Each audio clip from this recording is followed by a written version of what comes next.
A Câmara dos Deputados aprovou ontem a redução das penas do Bolsonaro após um recado enviado pelo Bolsonaro para os deputados. É isso mesmo que você ouviu. O nosso Congresso, a nossa Câmara dos Deputados, trabalhou seguindo uma ordem, uma determinação vinda diretamente da prisão de um presidiário, de um condenado. Tudo começou assim. Na segunda, o Flávio Bolsonaro visitou o Bolsonaro na prisão e lá eles acordaram sobre essas possibilidades de aprovar a anistia ou a redução das penas. À noite, o Flávio Bolsonaro se reuniu com o Ciro Nogueira e o Antônio Rueda. Ciro Nogueira, presidente do PP, e o Rueda, presidente do União Brasil, os dois mais encrencados com a Polícia Federal, certo? E eles decidiram juntos que esse seria o preço para o Flávio Bolsonaro desistir da sua candidatura e apoiar o Bolsonaro apoiar a candidatura do Tarcísio, para que o Tarcísio eleito pudesse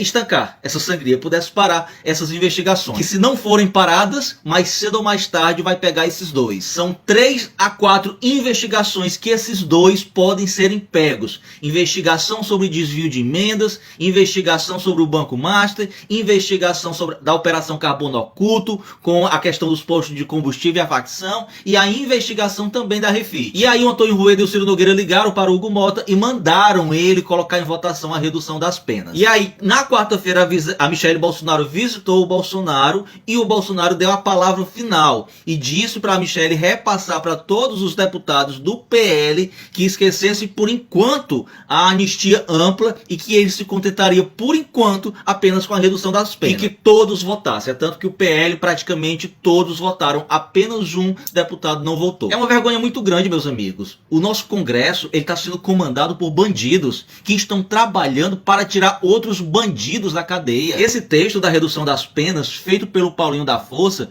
foi escrito em parceria com o Michel Temer, que é outro bandido, junto com Aécio Neves, que também é outro bandido. E o Paulinho da Força diz que nem adiantava recorrer do Supremo, porque foi feito em comum acordo com o Supremo. Segundo o Paulinho da Força, o Alexandre de Moraes está de acordo, o Dias Toffoli está de acordo, o Gilmar Mendes está de acordo, o Cássio Nunes, o André Mendonça e o Fux também estão de acordo. Os únicos que não foram dialogados sobre esse tema, segundo a reportagem, seria o Flávio Dino, o Zanin, o Fachin e a Carmen Lúcia. Eu vou ser bem sincero com vocês, eu não acredito nessa versão do Paulinho da Força. Ele é um mentiroso, ele faz parte dessa quadrilha do Centrão e eu não acredito que principalmente o Alexandre de Moraes esteja de acordo com isso. Mas em breve nós saberemos, porque assim que for aprovado semana que vem no Senado, alguém vai recorrer na Suprema Corte e a resposta da Suprema Corte vai dizer se o Paulinho da Força está mentindo ou não. O Jornal Globo publicou um vídeo desses deputados do PDT aqui do Ceará debatendo.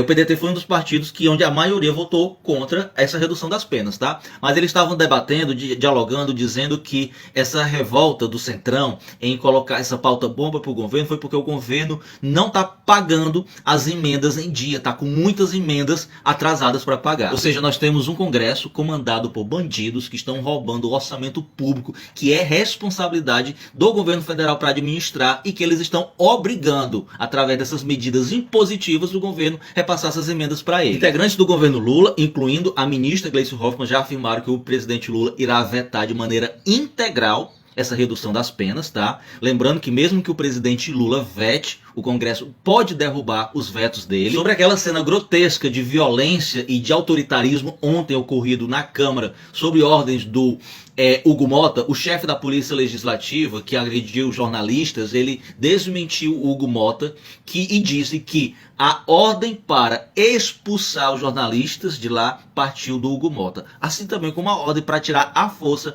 o Glauber Braga. E a ditadura da extrema-direita no Congresso não para. Hoje o Hugo Mota ordenou que fosse fechado a entrada do anexo 2 da Câmara dos Deputados, onde tinha lá pessoas se manifestando contrários à cassação do mandato do Glauber Braga. E diante de todo esse absurdo que ocorreu ontem, a rede vizinha, concorrente dessa daqui, ela simplesmente impediu que grandes nomes da esquerda, incluindo do próprio presidente da República, não conseguissem ser localizados no buscador de pesquisa da plataforma. Você sabe o que significa isso, né? Essas redes, elas cumprem ordem lá dos Estados Unidos. lá do Trump. Então, essa extrema-direita nacional e internacional que briga em defesa da democracia, que são contra a ditadura, é a mesma extrema-direita que tentou dar um golpe no Brasil, que tentou dar um golpe nos Estados Unidos, que ontem agiu com violência contra um deputado, contra a imprensa, e que está utilizando e vai utilizar mais ainda, quando mais se aproximar as eleições, de ditaduras digitais através das Big Tech. A luta, meus amigos, vai ser muito grande. E olha quem foi o escolhido para ser o relator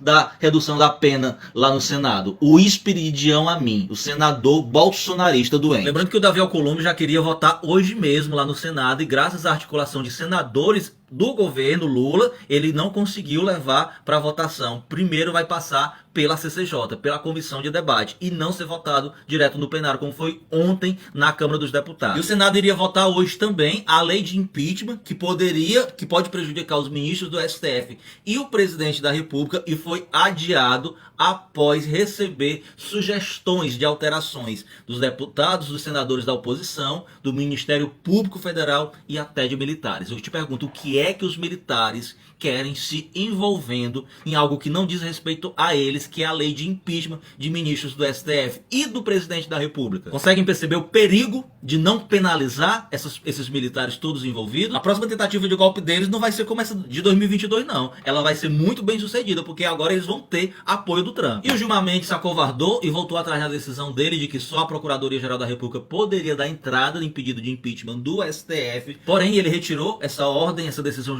judicial dele, mas manteve a outra ordem de que, para ser aprovado o impeachment do ministro do STF, tinha que ter 2/3 dos votos do Senado, e não maioria simples, como é atualmente. Meus amigos, se preparem, porque a luta vai ser grande, e domingo estaremos nas ruas para protestarmos contra esse autoritarismo da extrema-direita. Nós não podemos aceitar o que aconteceu ontem e hoje.